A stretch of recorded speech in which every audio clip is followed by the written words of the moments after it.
ਸਤਿਨਾਮ।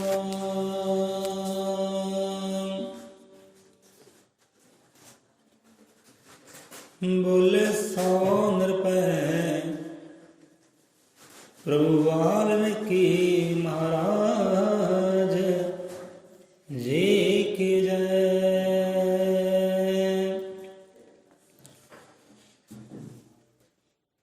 ਅਜ਼ਲ ਅਮਰ ਤ੍ਰਿਕਾਲਦਰਸ਼ੀ ਜਗਤ ਗੁਰੂ ਆਦਿ ਕਵੀ ਦਾਦਾ ਜੀ ਸਭ ਜੀਵਾਂ ਦੇ ਅੰਗ ਸੰਗ ਸਹਾਈ ਹੋਣ। ਸੋ ਉਸ ਪਰਮ ਪਿਤਾ ਪਰਮਾਤਮਾ ਦੇ ਨਾਮ ਦਾ ਓਟ ਆਸਰਾ ਲੈ ਕੇ ਅੱਜ ਦੀ ਵਿਚਾਰਧਾਰਾ ਸ਼ਬਦ ਚਾਰ ਸਾਂਝੇ ਕਰਦੇ ਹਾਂ। ਬੋਲੇ ਸੋ ਨਿਰਭੈ ਅਜ਼ਰ ਮਤ ਤ੍ਰਿਕਾਲਦਰਸ਼ੀ ਸ੍ਰਿਸ਼ਟੀ ਕਰਤਾ ਜਗਤ ਗੁਰੂ ਆਦਿ ਕਵੀ ਵਾਲਮੀਕੀ ਦਇਆਵਾਨ ਜੀ ਕੀ ਜੈ। ਆਦਿ ਕਵੀ ਕਿਆ ਕਲਮ ਦੀ ਸ਼ਕਤੀ, ਆਦਿ ਕਵੀ ਕਿਹਾ ਕਲਮ ਦੀ ਸ਼ਕਤੀ ਰਾਜ ਕਰੇ ਤਲਵਾਰਾਂ ਉੱਤੇ।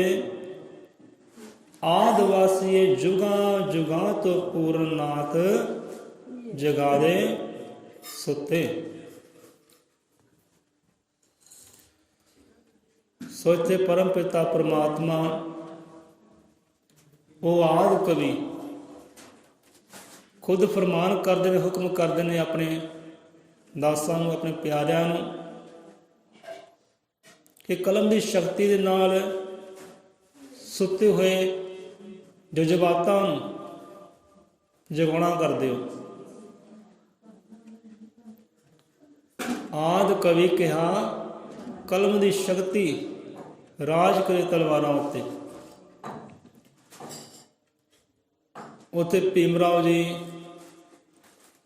ਸਾਹਿਬ ਸ਼ਕਤੀਵਾਨ ਉਹ ਵੀ ਸਮਝਾਉਣਾ ਕਰਦੇ ਨੇ ਆਪਣੇ ਵਿਧਾਨ ਦੇ ਅੰਦਰ, ਸੰਵਿਧਾਨ ਦੇ ਅੰਦਰ ਕਿ ਹਜ਼ਾਰਾਂ ਹੀ ਤਲਵਾਰਾਂ ਹੋਣ, ਲੱਖਾਂ ਹੀ ਤਲਵਾਰਾਂ ਹੋਣ, ਲੱਖਾਂ ਹੀ ਤਲਵਾਰਾਂ ਤੇ ਇੱਕ ਕਲਮ ਹੀ ਭਾਰੀ ਹੈ। ਕਲਮ ਭਾਰੀ ਹੈ ਲੱਖਾਂ ਤਲਵਾਰਾਂ ਤੇ। ਸੋ ਇੱਥੇ ਵੀ ਉਹੀ ਗੱਲ ਹੈ। ਆਦਿ ਕਵੀ ਕਿਹਾ ਕਲਮ ਦੀ ਸ਼ਕਤੀ, ਕਲਮ ਦੀ ਸ਼ਕਤੀ ਦੱਸ ਰਹੇ ਹੈ ਕਿ ਕਲਮ ਦੀ ਪਾਵਰ ਕੀ ਹੈ। ਆਦਿ ਕਵੀ ਕਿਹਾ ਕਲਮ ਦੀ ਸ਼ਕਤੀ ਰਾਜ ਕਰੇ ਤਲਵਾਰਾਂ ਉੱਤੇ, ਕਿ ਤਲਵਾਰਾਂ ਉੱਤੇ ਕਲਮਾਂ ਵਾਲਿਆਂ ਨੇ ਰਾਜ ਕੀਤਾ ਹੈ, ਹੁਕੂਮਤ ਕੀਤੀ ਹੈ। ਕਲਮਾਂ ਵਾਲਿਆਂ ਨੇ, ਜਿਨ੍ਹਾਂ ਕੋਲ ਕਲਮਾਂ ਹੈ, ਉਹਨਾਂ ਨੇ ਤਲਵਾਰਾਂ ਵਾਲਿਆਂ ਤੇ ਰਾਜ ਕੀਤਾ ਹੈ, ਹੁਕਮ ਚਲਾਇਆ ਹੈ, ਗੁਲਾਮ ਨਹੀਂ ਰਹੇ। ਰਾਜ ਕਰੇ ਤਲਵਾਰਾਂ ਉੱਤੇ ਆਦਿ ਵਾਸੀਏ ਜੁਗਾਂ ਜੁਗਾਂ ਤੋਂ ਪੂਰਨਨਾਥ ਜਗਾ ਦੇ ਸੁੱਤੇ। ਆਦਿ ਵਾਸੀਏ ਇਸ ਭਾਰਤ ਦੇਸ਼ ਦੇ ਮੂਲ ਨਿਵਾਸੀ ਕਿ ਪਿਆਰਿਆ ਉਹਨਾਂ ਮੂਲ ਨਿਵਾਸੀਆਂ ਨੂੰ ਜਿਹੜੇ ਜੁਗਾਂ ਜੁਗਾਂ ਤੋਂ ਅਗਿਆਨਤਾ ਦੇ ਹਨੇਰੇ ਵਿੱਚ, ਅਗਿਆਨਤਾ ਦੀ ਨੀਂਦ ਵਿੱਚ ਸੁੱਤੇ ਹੋਏ ਹੈ, ਕਲਮ ਦੀ ਸ਼ਕਤੀ ਦੇ ਨਾਲ, ਉਸ ਸ਼ਬਦ ਦੇ ਨਾਲ, ਵਿਚਾਰ ਦੇ ਨਾਲ ਉਹਨਾਂ ਨੂੰ ਜਗਾਉਣਾ ਕਰਦੇ, ਸੁੱਤਿਆਂ ਨੂੰ ਜਗਾਉਣਾ ਕਰਦੇ। ਸੁਬਾਣੀ ਅੰਦਰ ਕਲਮ ਦਾ ਜ਼ਿਕਰ ਆਇਆ। ਉਹ ਪਰਮ ਪਿਤਾ ਪਰਮਾਤਮਾ ਜਗਤ ਗੁਰੂ ਆਦਿ ਕਵੀ ਦੀ ਸਿਫਤ ਆਈ ਹੈ, ਵਡਿਆਈ ਆਈ ਹੈ। ਸੋ ਕੋਈ ਵੀ ਪਿਆਰਾ ਪਰਮਾਤਮਾ ਦੀ ਸਿਫਤ ਕਰ ਤਾਂ ਨਹੀਂ ਸਕਦਾ, ਪਰ ਇੱਥੇ ਪ੍ਰਯਾਸ ਕੀਤਾ ਹੈ, ਕੋਸ਼ਿਸ਼ ਕੀਤੀ ਹੈ ਉਹ ਪਰਮ ਪਿਤਾ ਦੀ ਵਡਿਆਈ ਕਰਨ ਦੀ। ਜੋ ਵੀ ਬਾਣੀ ਉਚਾਰੀ ਗਈ ਹੈ ਉਹ ਸਾਰੀ ਦੀ ਸਾਰੀ ਉਹ ਪਰਮਾਤਮਾ ਦੀ ਸਿਫਤ ਹੈ। ਕਿਹੜੇ ਪਰਮਾਤਮਾ ਦੀ ਸਿਫਤ ਗਾਈ ਗਈ ਹੈ? ਉਹ ਜਗਤ ਗੁਰੂ ਆਦਿ ਕਵੀ ਦੀ, ਸਤਿਗੁਰੂ ਵਾਲਮੀਕੀ ਮਹਾਰਾਜ ਜੀ ਦੀ ਸਿਫਤ ਗਾਈ ਗਈ ਹੈ। ਹੁਣ ਆਪਾਂ ਅਰਦਾਸ ਪੜ੍ਹਦੇ ਹਾਂ। ਜੋ ਅਰਦਾਸ ਪਹਿਲਾਂ ਇਤਿਹਾਸ ਆਉਂਦਾ ਹੈ ਉਹ ਪਰਮ ਪਿਤਾ ਪਰਮਾਤਮਾ ਜਗਤ ਗੁਰੂ ਆਦਿ ਕਵੀ ਦੀ ਸਿਫਤ ਹੀ ਆਉਂਦੀ ਹੈ, ਵਡਿਆਈ ਆਉਂਦੀ ਹੈ। ਉਸ ਤੋਂ ਅੱਗੇ ਜਾ ਕੇ ਬੇਨਤੀ ਆਉਂਦੀ ਹੈ, ਪਰਮਾਤਮਾ ਅੱਗੇ ਅਰਜ਼ ਆਉਂਦੀ ਹੈ, ਅਰਦਾਸ ਆਉਂਦੀ ਹੈ, ਪੁਕਾਰ ਆਉਂਦੀ ਹੈ। ਪਰਮਾਤਮਾ ਮੈਂ ਹੁਣ ਪੁਕਾਰ ਕਰ ਰਿਹਾ ਤੇਰੇ ਚਰਨਾਂ ਵਿੱਚ, ਪਹਿਲਾਂ ਸਿਫਤ ਆਉਂਦੀ ਹੈ, ਵਡਿਆਈ ਆਉਂਦੀ ਹੈ। ਵਾਲਮੀਕ ਤ੍ਰੈਲੋਕ ਮੇਂ ਗਾਜਤ ਪਏ ਆਨੰਦ, ਬ੍ਰਹਮਾ ਵਿਸ਼ਨੂੰ ਪੁਕਾਰਦੇ ਪ੍ਰਗਟ ਪੈ ਗੋਬਿੰਦ। ਪ੍ਰਗਟ ਪੈ ਗੋਬਿੰਦ ਕਿਉਂ? ਨਿਰੰਕਾਰ ਪ੍ਰਮਾਤਮਾ ਆਪ ਮਾਨਸ ਦੇਹੀ ਧਾਰਨ ਕਰਕੇ ਇਹ ਧਰਤੀ ਤੇ ਆਏ, ਧਰਤੀ ਤੇ ਆਏ। ਅਤੇ ਪ੍ਰਮਾਤਮਾ ਵਾਲਮੀਕ ਮਹਾਰਾਜ ਸਿਫਤ ਸਲਾਹ ਕੀ ਹੈ, ਵਡਿਆਈ ਕੀ ਹੈ, ਉਹ ਆਪਾਂ ਸਾਂਝੀ ਕਰਦੇ ਹਾਂ। ਅੱਜ ਐਤਵਾਰ ਦਾ ਦਿਨ ਹੈ। ਸੋ ਬਹੁਤ ਲੋਕ ਅਣਜਾਣ ਹੈ, ਬਹੁਤੇ ਲੋਕ ਅਣਜਾਣ ਇਸ ਪ੍ਰਮਾਤਮਾ ਦੀ, ਆਪਣੇ ਸਤਿਗੁਰ ਦੀ ਵਡਿਆਈ ਤੋਂ, ਸਿਫਤ ਤੋਂ ਅਣਜਾਣ ਹੈ ਬਹੁਤੇ ਲੋਕ।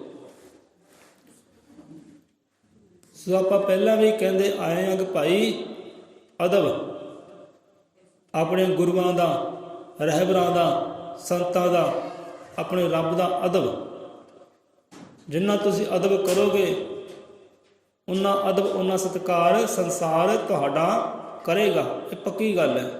ਜਿੰਨਾ ਵੀ ਤੁਸੀਂ ਆਪਣੇ ਸੰਤਾਂ ਦਾ, ਗੁਰੂਆਂ ਦਾ ਅਦਬ ਕਰੋਗੇ, ਆਪਣੀ ਜ਼ੁਬਾਨ 'ਤੇ ਅਦਬ ਲੈ ਕੇ ਆਓਗੇ, ਰਸਨਾ 'ਤੇ ਸਤਿਕਾਰ ਲੈ ਕੇ ਆਓਗੇ, ਸੰਸਾਰ ਵੀ ਤੁਹਾਡਾ ਉਨਾ ਹੀ ਅਦਬ ਸਤਿਕਾਰ ਕਰੇਗਾ। ਸਭ ਸੰਤਾਂ ਰਹਿਬਰਾਂ ਦਾ ਅਦਬ ਕਰਨਾ, ਸਤਿਕਾਰ ਕਰਨਾ। ਹੁਣ ਦੇਖੋ, ਆਪਾਂ ਗੁਰੂਆਂ ਪੀਰਾਂ ਦਾ ਨਾਮ ਪੁਕਾਰਦੇ ਹਾਂ, ਕਿੱਦਾਂ ਪੁਕਾਰਦੇ ਹਾਂ? ਜਾਂ ਹੋਰ ਜੀਵ ਕੋਈ ਆਪਣੇ ਸਤਿਗੁਰੂ ਦਾ ਨਾਮ ਪੁਕਾਰਦਾ ਹੈ, ਕਿ ਸੰਤ ਮਹਾਂਪੁਰਖ ਦਾ, ਰੱਬ ਦਾ ਨਾਮ ਪੁਕਾਰਦਾ, ਕਿੱਦਾਂ ਪੁਕਾਰਦਾ ਹੈ? ਬੜੇ ਸਤਿਕਾਰ ਨਾਲ ਪੁਕਾਰਦਾ ਹੈ। ਗੁਰੂ ਕਹਿ ਕੇ, ਸਤਿਗੁਰੂ ਕਹਿ ਕੇ, ਸੰਤ ਕਹਿ ਕੇ, ਉਹ ਰੱਬ ਕਹਿ ਕੇ ਪੁਕਾਰਦਾ ਹੈ। ਪਰ ਜਦੋਂ ਗੱਲ ਆਉਂਦੀ ਹੈ ਪਰਮ ਪਿਤਾ ਪਰਮਾਤਮਾ ਜਗਤਗੁਰੂ ਆਦਿ ਕਵੀ ਮਹਾਰਾਜ ਜੀ ਦੀ, ਉਦੋਂ ਕਿੱਦਾਂ ਪੁਕਾਰਦੇ ਹਾਂ? ਜਾਂ ਅਸੀਂ ਕਿੱਦਾਂ ਪੁਕਾਰਦੇ ਹਾਂ? ਜਾਂ ਹੋਰ ਜੀਵ ਹੈ ਉਹ ਕਿੱਦਾਂ ਪੁਕਾਰਦਾ ਹੈ? ਕਿੱਦਾਂ ਪੁਕਾਰਦੇ ਆ? ਤੁਹਾਨੂੰ ਪਤਾ ਸਾਰਾ ਕਿੱਦਾਂ ਪੁਕਾਰਦੇ ਆ। ਇੱਦਾਂ ਪੁਕਾਰਦੇ ਜਿਵੇਂ ਛੋਟਾ ਭਾਈ ਹੋਵੇ, ਛੋਟਾ ਭਰਾ ਹੋਵੇ। ਹੁਣ ਚਾਚਾ ਤਾਇਆ ਨੂੰ ਬੁਲਾਉਂਦੇ ਨਾ, ਉਹ ਵੀ ਅਦਬ ਨਾਲ ਬੁਲਾਉਂਦੇ ਆ। ਆ ਮੇਰੇ ਚਾਚਾ ਜੀ ਹੈ, ਆ ਮੇਰੇ ਤਾਇਆ ਜੀ ਹੈ, ਅਦਬ ਨਾਲ ਬੁਲਾਉਂਦੇ ਆ।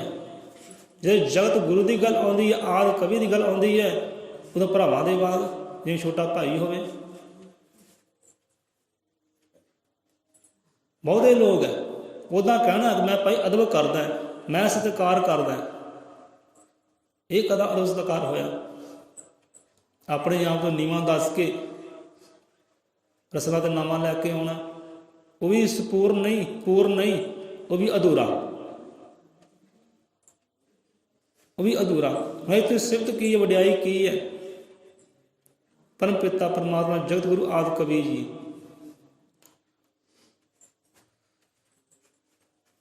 ਬਾਣੀ ਅੰਦਰ ਆਇਆ ਹੈ, ਤੂੰ ਹੀ ਕਰਤਾ ਤੂੰ ਹੀ ਜਾਤਾ, ਤੇਰੀ ਕਲਮਨ ਜਗਤ ਚਲਾਤਾ, ਅਜ਼ਰ ਅਮਰ ਤ੍ਰਿਕਾਲ ਗਿਆਤਾ, ਵਿਸ਼ਵ ਦਰਜਿਬ ਤੁਮਰੇ ਹਾਤਾ। ਹੁਣ ਉਹ ਦੇਖੋ, ਉਹ ਮਾਨਸ, ਉਹ ਰਾਮ, ਜਿਸ ਰਾਮ ਨੂੰ ਭਗਵਾਨ ਕਹਿ ਕੇ ਪੁਕਾਰਿਆ ਜਾਂਦਾ ਹੈ, ਜਿਸ ਰਾਮ ਨੂੰ ਭਗਵਾਨ ਕਹਿ ਕੇ ਪੁਕਾਰਿਆ ਜਾਂਦਾ ਹੈ, ਉਹੀ ਭਗਵਾਨ ਹੁਣ ਕੀ ਪੁਕਾਰ ਕਰ ਰਿਹਾ ਹੈ? ਰਾਮਚੰਦਰ ਕੀ ਪੁਕਾਰ ਕਰਦਾ ਹੈ? ਕਿੱਦਾਂ ਅਦਬ ਕਰਦਾ ਹੈ, ਕਿੱਦਾਂ ਸਤਿਕਾਰ ਕਰਦਾ ਹੈ ਉਸ ਜਗਤ ਗੁਰੂ ਦਾ, ਉਹ ਆਦਿ ਕਵੀ ਦਾ। ਤੂੰ ਹੀ ਕਰਤਾ ਤੂੰ ਹੀ ਜਾਤਾ, ਤੇਰੀ ਕਲਮਨ ਜਗਤ ਚਲਾਤਾ। ਹੁਣ ਸ਼੍ਰੀ ਰਾਮਚੰਦਰ ਬਾਬਾ ਕਹਿ ਕੇ ਨਹੀਂ ਸੀ ਬੁਲਾਉਂਦੇ, ਭਗਤ ਕਹਿ ਕੇ ਨਹੀਂ ਸੀ ਬੁਲਾਉਂਦੇ, ਬਾਲਮੀਕ ਕਹਿ ਕੇ ਨਹੀਂ ਸੀ ਬੁਲਾਉਂਦੇ, ਉਹ ਤਾਂ ਭਗਵਾਨ ਕਹਿ ਕੇ ਬੁਲਾਉਂਦੇ ਸੀ, ਭਗਵਾਨ ਕਹਿ ਕੇ ਬੁਲਾਉਂਦੇ ਸੀ। ਹੇ ਭਗਵਾਨ, ਹੇ ਭਗਵਾਨ, ਤੂੰ ਹੀ ਸੰਸਾਰ ਦਾ ਕਰਤਾ ਹੈ, ਤੂੰ ਹੀ ਸੰਸਾਰ ਦਾ ਜਾਤਾ ਹੈ। ਆਪ ਦੀ ਕਲਮ ਸਾਰੇ ਸੰਸਾਰ ਨੂੰ ਚਲਾ ਰਹੀ ਹੈ, ਆਪ ਦੀ ਕਲਮ ਦੀ ਸ਼ਕਤੀ ਸਾਰੇ ਸੰਸਾਰ ਨੂੰ ਚਲਾ ਰਹੀ ਹੈ। ਤੂੰ ਹੀ ਕਰਤਾ ਤੂੰ ਹੀ ਜਾਤਾ, ਤੇਰੀ ਕਲਮਨ ਜਗਤ ਚਲਾਤਾ। ਹੇ ਅਜ਼ਰ, ਹੇ ਅਮਰ, ਹੇ ਤ੍ਰਿਕਾਲ ਦੇ ਦਰਸ਼ੀ। कि आप अजर हो, आप अजर हो, ना जन्म विच हो, ना मरण विच हो, ना तुहानूं कट सकदा ना कोई वढ़ सकदा है। आप सदा सਦੀवी रहण वाले अमर हो। आप अजर हो, अमर हो, तिन्ना कालों दे ज्ञाता हो। भूतकाल, वर्तमान काल ते भविख काल, इन्हां तिन्ना कालों दे आप ज्ञाता हो। की बीत चुकिया है वो भी जानते हो, की होना है वो भी जानते हो, की चल रहा है दुनिया ते वो भी जानते हो। तिन्ना कालों दे आप ज्ञाता हो। ते सारी सृष्टि, सारा ब्रह्मंड, खंड ब्रह्मंड आपके हत्थां ते बेद दे समान है। ये सिफत, ये वड्याई रामचंद्र मुख चों कर रहे हैं उस जगत गुरु की आदि कवि की।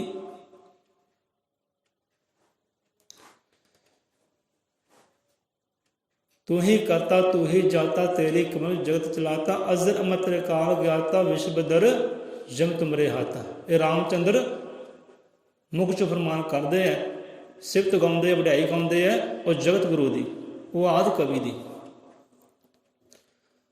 हुण देखो बाणी विच भी आउंदा है, ज़्यादातर रमायण का जिक्र आउंदा है।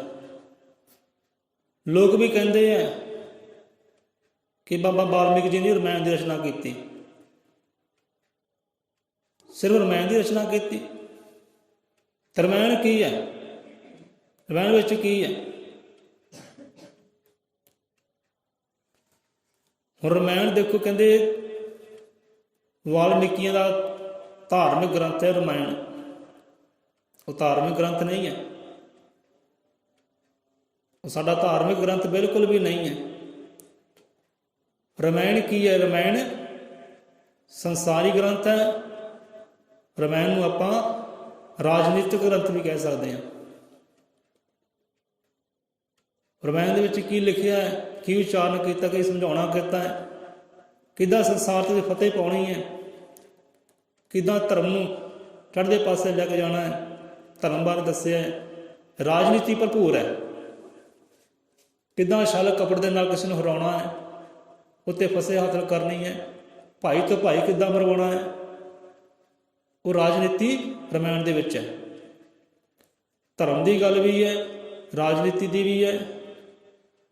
भाई का धर्म की है, भैन का धर्म की है, माता का धर्म की है, एक राजे का धर्म की है, तो प्रजा का धर्म की है। सारा समझाया गया है रमायण के अंदर। अरदास पढ़ते गाँदे उत्ते भी रमायण का जिक्र आता है, बाणी विच भी रमायण का जिक्र आता है, पर उन्होंने कली रमायण की रचना नहीं की, कली रमायण की रचना नहीं की कि भगवान वाल्मीकि रमायण की रचना की, बस खत्म। हुण सिफत की है, वड्याई की है, परमात्मा वाल्मीकि है की है दुनिया वास्ते, दुनिया वास्ते है की है। सानू बख्शिश की किया परमात्मा वाल्मीकि महाराज जी ने, दुनिया को की बख्शिश किया है। बहुते लोग अनजान इस इतिहास तो। देखो आप बोली बोलते हैं, ये किहदी बख्शिश दात है, लिखते हैं किहदी बख्शिश दात है। किसी ने फिल्म देखी तुहाडे विचों जी पीके फिल्म, पीके पीके उस जो आदमी होंदा है वो होंदा दूसरे ग्रह तो, दूसरे ग्रह तो होंदा नंग तड़ंगा, धरती ते होंदा भटक जाता बेचारा, वो बोल नहीं सकता, सब कुछ वेखदा है, नंग तड़ंगा है, बोल नहीं सकता, बोली है ही नहीं। चलो सीख लेंदा बोली, तरीके दे नाल सीख लेंदा है। उन्होंने पूछा जाता है कि भाई तू किहड़े ग्रह तो आया, मैं फलाने ग्रह तो आया, उत्थे बोली किहड़ी चलती है, पहरावा उत्ते की है, किदां लोगों का रहन सहन है। वो कहता भाई उत्थे बोली कोई नहीं गी, बोली उत्थे भाषा कोई है ही नहीं, शब्द उत्थे है ही नहीं, सारे नंग तड़ंगे रहंदे हैं, वस्त्र उत्थे है ही नहीं। तुसीं गल्लां बातां किदां करदे हो? ਉਹ ਕਹਿੰਦਾ ਅਸੀਂ ਉੱਥੇ ਇਸ਼ਾਰਿਆਂ ਨਾਲ ਗੱਲਾਂ ਕਰਦੇ ਹਾਂ, ਇਸ਼ਾਰੇ ਚੱਲਦੇ, ਬਸ ਇਸ਼ਾਰਾ ਸਮਝਦੇ ਹਾਂ, ਬੋਲੀ ਕੋਈ ਨਹੀਂ, ਸ਼ਬਦ ਕੋਈ ਨਹੀਂ।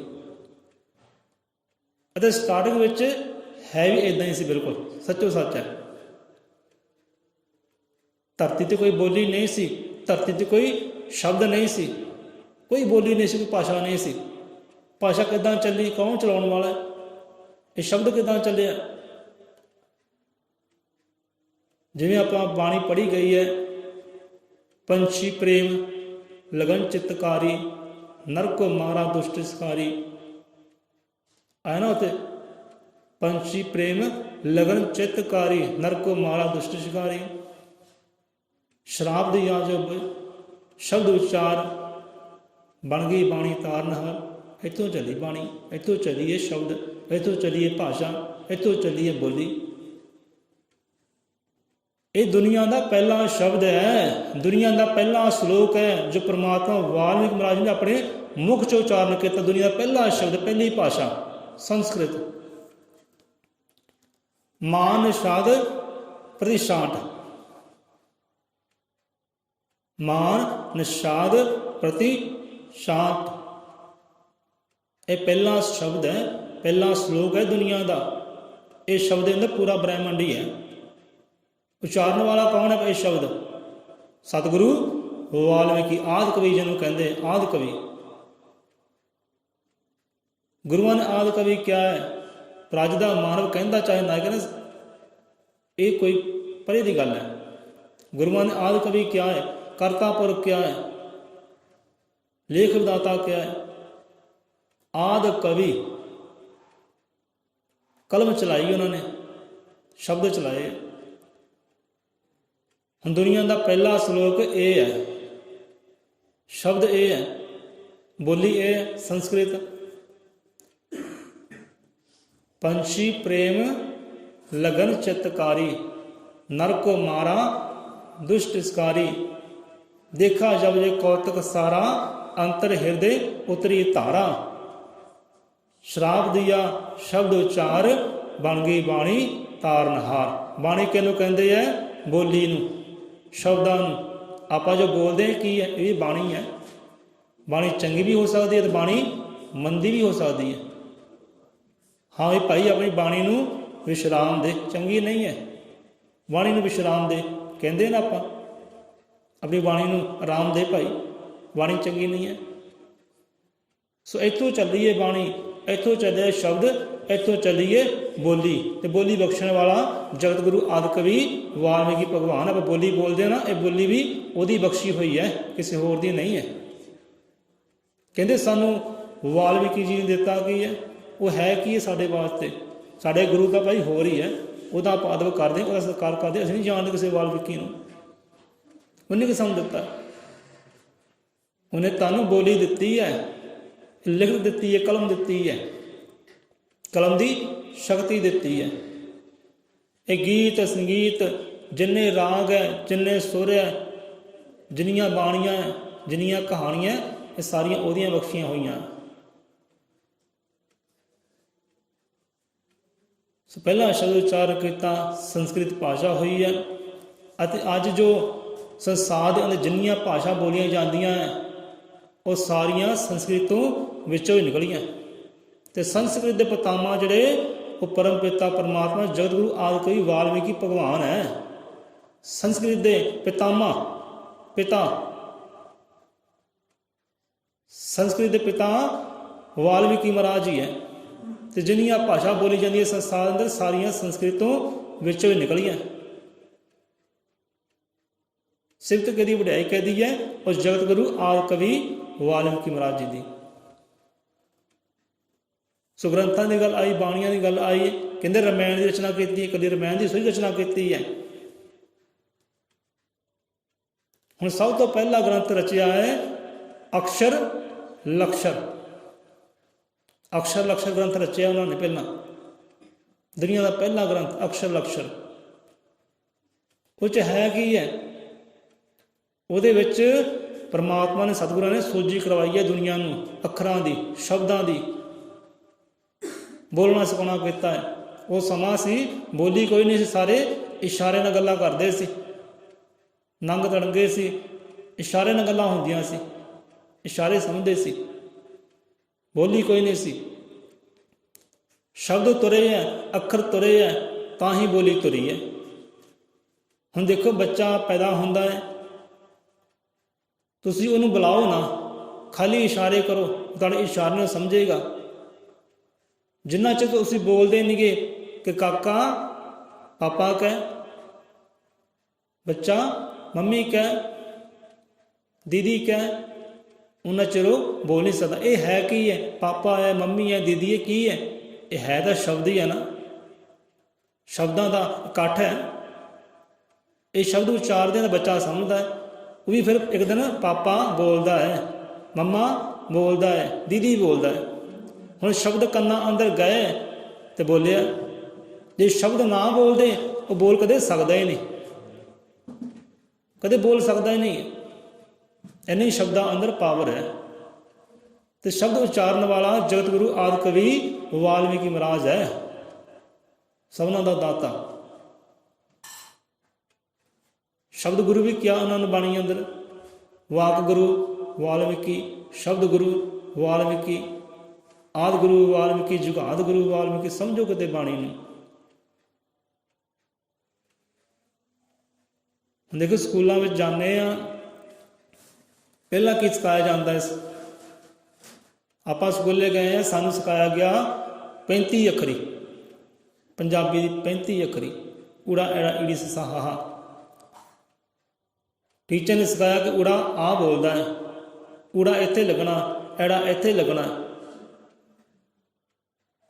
ਇੱਦਾਂ ਹੀ ਅਕਸ਼ਰ ਲਕਸ਼ਰ ਗ੍ਰੰਥ ਹੈ, ਉੱਥੇ ਅੱਖਰਾਂ ਦੀ ਸੋਝੀ ਕਰਵਾਈ ਹੈ, ਅੱਖਰਾਂ ਦੀ ਪਛਾਣ ਕਰਾਈ ਦੁਨੀਆ ਨੂੰ ਕਿ ਇਹ ਅੱਖਰ ਕਿੱਥੇ ਲੱਗਣਾ ਹੈ, ਇਹ ਸੁਰ ਕੀ ਕੱਢਦਾ ਹੈ, ਬੋਲੀ ਕੀ ਕੱਢਦਾ ਹੈ। ਅੱਖਰਾਂ ਦੀ ਪਛਾਣ ਕਰਾਈ ਹੈ। 35 ਅੱਖਰੀ ਸਾਨੂੰ ਅੱਖਰਾਂ ਦੀ ਪਛਾਣ ਹੁੰਦੀ ਹੈ। 35 ਅੱਖਰੀ ਵਿੱਚ ਫਿਰ ਹੌਲੀ ਹੌਲੀ ਬੋਲਦੇ ਹਾਂ, ਊੜਾ ਕਿੱਥੇ ਲੱਗਣਾ, ਐੜਾ ਕਿੱਥੇ ਲੱਗਣਾ, ਫਿਰ ਸਾਨੂੰ ਬੋਲੀ ਆਉਂਦੀ ਹੈ। ਫੇਰ ਹੀ ਬੋਲੀ ਆਉਂਦੀ ਹੈ ਨਾ, ਪੜ੍ਹਨਾ ਹੀ ਫੇਰ ਹੀ ਆਉਂਦਾ, ਲਿਖਣਾ ਹੀ ਫੇਰ ਹੀ ਆਉਂਦਾ। ਪਹਿਲਾਂ ਅੱਖਰਾਂ ਨੂੰ ਸਮਝਦੇ ਹਾਂ, ਜਾਣਦੇ ਹਾਂ। ਇੱਦਾਂ ਹੀ ਅਕਸ਼ਰ ਲਕਸ਼ਰ ਸਭ ਤੋਂ ਪਹਿਲਾਂ ਗ੍ਰੰਥ ਹੋਇਆ। ਅੱਖਰਾਂ ਦੀ ਸੂਝੀ ਕਰਵਾਈਏ ਦੁਨੀਆ ਨੂੰ ਕਿ ਚਲੋ ਆਓ ਤੁਹਾਨੂੰ ਬੋਲਣਾ ਸਿਖਾਈਏ। ਮਾਂ ਸਿਖਾਉਂਦੀ ਨਾ ਬੱਚੇ ਨੂੰ ਬੋਲਣਾ, ਮਾਂ ਹੀ ਸਿਖਾਉਂਦੀ ਹੈ ਨਾ। ਜਦ ਬਾਪੂ ਸਿਖਾਉਂਦਾ ਬੱਚੇ ਨੂੰ ਬੋਲਣਾ, ਬੱਚਾ ਤੂੰ ਆ ਬੋਲ। ਇੱਦਾਂ ਹੀ ਉਹ ਪਰਮਾਤਮਾ ਸਾਡਾ ਪਿਤਾ ਹੈ, ਉਹ ਹੁਣ ਆਪ ਸਿਖਾ ਰਿਹਾ ਦੁਨੀਆ ਨੂੰ ਕਿ ਭਲਿਆ ਲੋਕਾਂ ਨੂੰ ਬੋਲਣਾ ਸਿੱਖ। ਬਹੁਤ ਇਸ਼ਾਰੇ ਹੋ ਗਏ ਹੈ, ਹੁਣ ਬੋਲਣਾ ਸਿੱਖ, ਆਹ ਤੈਨੂੰ ਬੋਲਣਾ ਸਿਖਾਈਏ। ਅੱਖਰ ਦਿੱਤੇ ਹੈ, ਅਕਸ਼ਰ ਲਕਸ਼ ਗ੍ਰੰਥ ਵਿੱਚੋਂ ਰਚਨਾ ਕੀਤੀ ਅੱਖਰਾਂ ਦੀ, ਉਹ ਅੱਖਰ ਸਿਖਾਉਣੇ ਕੀਤੇ ਹੈ ਤੇ ਬੋਲੀ ਤੁਰੀ ਹੈ, ਸ਼ਬਦ ਤੁਰੇ ਹੈ। ਫਿਰ ਬੋਲਣਾ ਆਰੰਭ ਕੀਤਾ ਹੈ ਬੰਦੇ ਨੇ, ਨਹੀਂ ਤਾਂ ਪਹਿਲਾਂ ਕੋਈ ਬੋਲੀ ਨਹੀਂ ਸੀ। ਫਿਰ ਬੋਲਣਾ ਸ਼ੁਰੂ ਕੀਤਾ। ਅਕਸ਼ਰ ਲਕਸ਼ਰ ਗ੍ਰੰਥ ਹੋਇਆ ਪਹਿਲਾਂ। ਉਸ ਦੇ ਨਾਲ ਹੀ ਵਿਆਕਰਨ ਇਹ ਗ੍ਰੰਥ ਹੋਇਆ। ਉਹ 'ਚ ਵੀ ਸਾਰੀ ਵਿੱਦਿਆ ਬਾਰੇ ਦੱਸਿਆ ਗਿਆ, ਅੱਖਰਾਂ ਬਾਰੇ ਦੱਸਿਆ, ਅੱਖਰਾਂ ਦੀ ਸੂਝੀ ਕਰਵਾਈ ਹੈ, ਭਾਸ਼ਾ ਦਾ ਗਿਆਨ ਦਿੱਤਾ ਹੈ, ਬੋਲਣਾ ਸਿਖਾਇਆ। ਪੰਜਾਬੀ ਸਕੂਲੇ ਜਾਂਦੇ ਹਾਂ, 35 ਅੱਖਰੀ ਸਿਖਾਈ ਜਾਂਦੀ ਹੈ। ਫਿਰ ਸਾਨੂੰ ਪੰਜਾਬੀ ਆਉਂਦੀ ਹੈ। ਜੇ ਪੰਜਾਬੀ ਸਿੱਖਣੀ ਹੈ, ਲਿਖਣੀ ਬੋਲਣੀ, ਤਾਂ 35 ਅੱਖਰੀ ਆਉਣੀ ਚਾਹੀਦੀ ਹੈ। ਸਾਨੂੰ ਅੱਜ ਹੀ 35 ਅੱਖਰੀ ਚੇਤੇ ਹੈ, ਭੁੱਲੀ ਨਹੀਂ ਹੈ, ਵਿਸਰੀ ਨਹੀਂ ਹੈ। ਜੇ ਪੜ੍ਹਨੀ ਹੈ ਅੰਗਰੇਜ਼ੀ ਤਾਂ 26 ਅੱਖਰੀ ਤੁਹਾਨੂੰ ABC ਸਿੱਖਣੀ ਪੈਣੀ ਹੈ। ਜਿੰਨਾ ਚਿਰ ਤੁਹਾਨੂੰ ABC ਨਹੀਂ ਆਉਂਦੀ, ABCD ਦੀ ਪਛਾਣ ਨਹੀਂ ਆਉਂਦੀ, ਸੋਝ ਨਹੀਂ ਆਉਂਦੀ, ਤੁਹਾਨੂੰ ਅੰਗਰੇਜ਼ੀ ਕਦੇ ਆ ਹੀ ਨਹੀਂ ਸਕਦੀ। ਜੇ ਹਿੰਦੀ ਬੋਲਣੀ ਹੈ ਤਾਂ ਕਾ ਖਾ ਗਾ, ਉਹਦੀ ਪਛਾਣ ਕਰਨੀ ਪੈਣੀ ਹੈ। ਇਹ ਪਛਾਣ ਕਰਵਾਈਏ ਸਾਨੂੰ ਜਗਤ ਗੁਰੂ ਆਦਿ ਕਵੀ ਵਾਲਮੀਕੀ ਮਹਾਰਾਜ ਜੀ ਨੇ ਕਿ ਭਾਈ ਪਛਾਣ ਕਰ, ਬੋਲ ਹੁਣ ਬੋਲੀ। ਤਾਂ ਪਹਿਲਾ ਗ੍ਰੰਥ ਅਕਸ਼ਰ ਲਕਸ਼ਰ ਹੋਇਆ, ਰਚੇਤਾ ਹੋਇਆ ਸਤਿਗੁਰੂ ਜਗਤ ਗੁਰੂ ਆਦਿ ਕਵੀ ਵਾਲਮੀਕੀ ਮਹਾਰਾਜ ਜੀ। ਅੱਜ ਲੋਕ ਕਹਿੰਦੇ ਕਿ ਸਾਨੂੰ ਬਖਸ਼ਿਆ ਕੀ ਹੈ, ਅਸੀਂ ਕਿਉਂ ਨਵਾਂ ਲਈਏ, ਅਸੀਂ ਕਿਉਂ ਅਦਬ ਕਰੀਏ। ਨਹੀਂ ਕਰਨਾ ਪਏ ਨਾ, ਕੋਈ ਤੁਹਾਡੇ ਜ਼ੋਰ ਸੋਰੀ ਹੈ। ਪਰ ਜਾਣੋ ਕਿ ਸਾਨੂੰ ਦਿੱਤਾ ਕੀ ਹੈ, ਕੀਤਾ ਕੀ ਹੈ ਸਾਡੇ ਵਾਸਤੇ। ਉਹਨਾਂ ਨੇ ਇਹ ਬਾਣੀ ਦਿੱਤੀ ਹੈ, ਇਹ ਬੋਲੀ ਦਿੱਤੀ ਹੈ, ਸ਼ਬਦ ਦਿੱਤੇ ਹੈ, ਕਲਮ ਦਿੱਤੀ ਹੈ।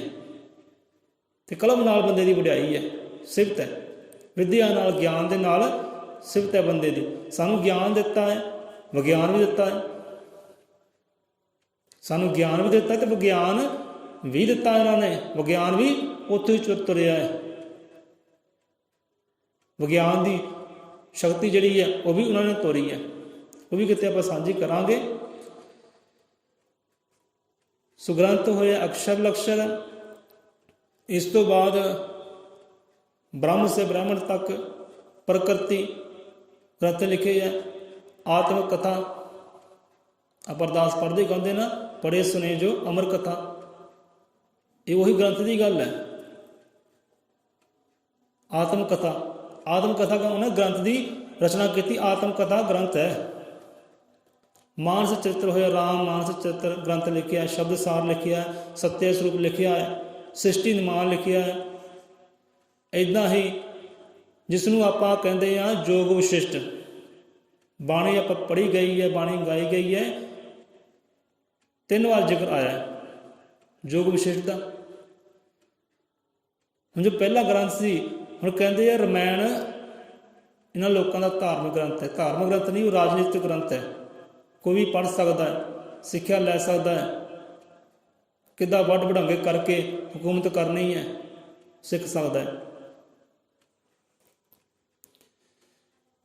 ਜੋ ਸਾਡਾ ਧਾਰਮਿਕ ਗ੍ਰੰਥ ਹੈ ਉਹ ਸਾਡਾ ਧਾਰਮਿਕ ਗ੍ਰੰਥ ਯੋਗ ਵਿਸ਼ਿਸ਼ਟ ਹੈ।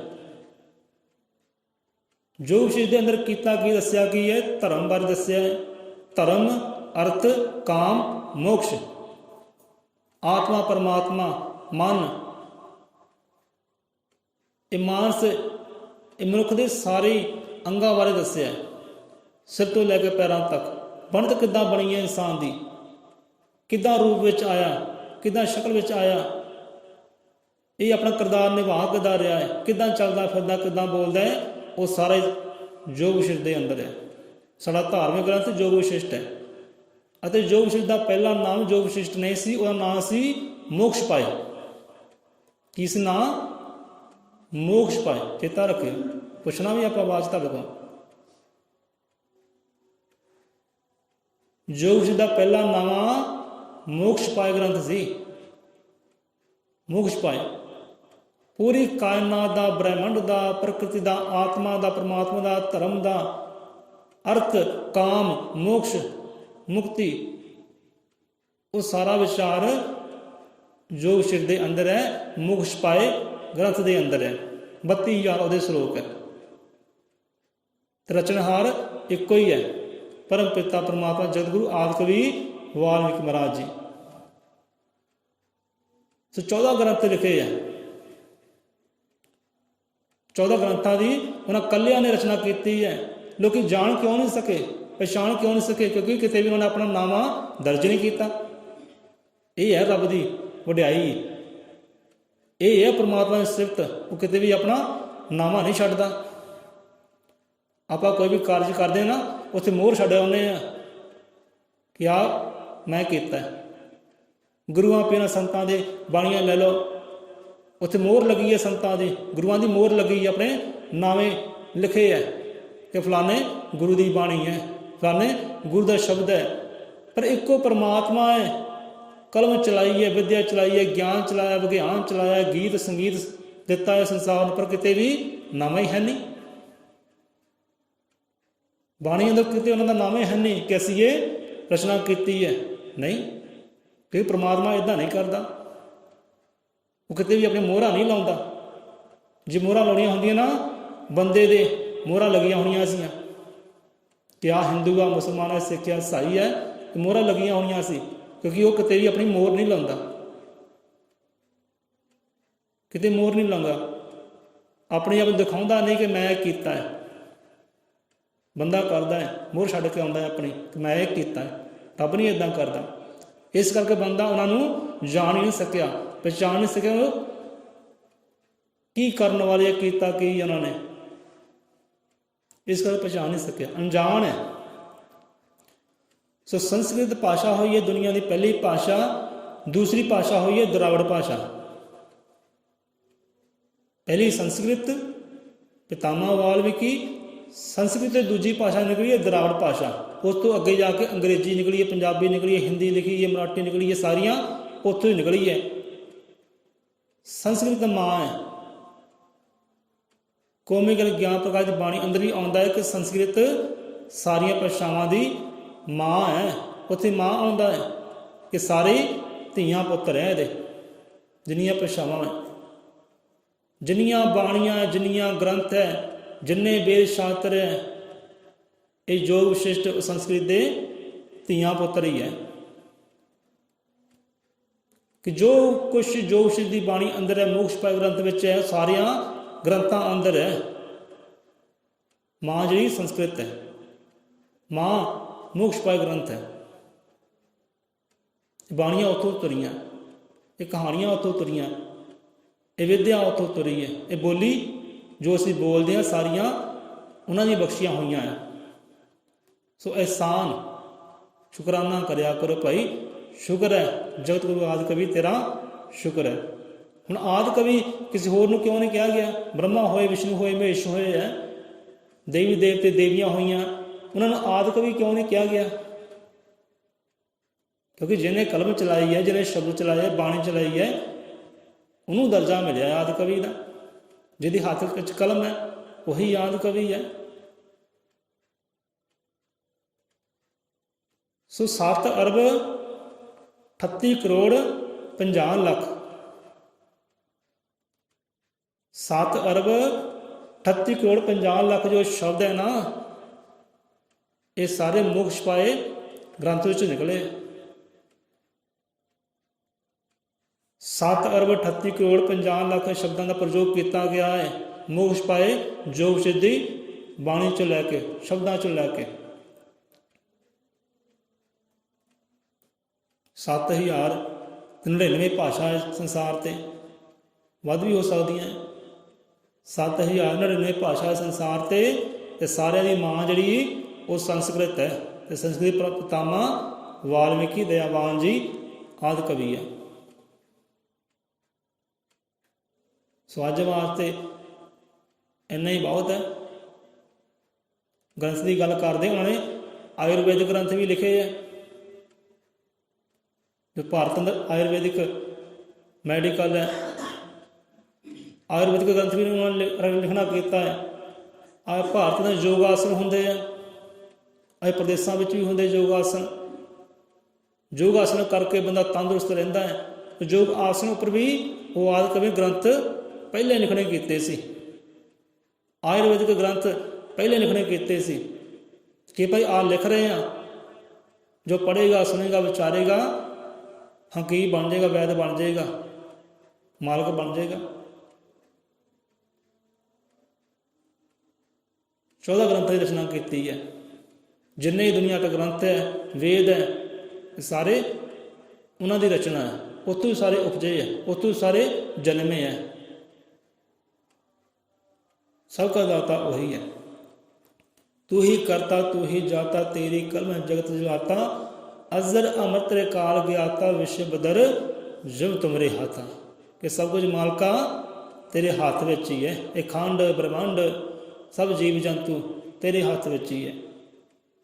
तू ही सबना दाता है, तू ही सबना का लेख विदाता है। स्वाद कवि क्या कलम की शक्ति राज करे तलवारा उत्ते, आदिवासी जुगा जुगा तो पूर्णनाथ जगा दे सुते।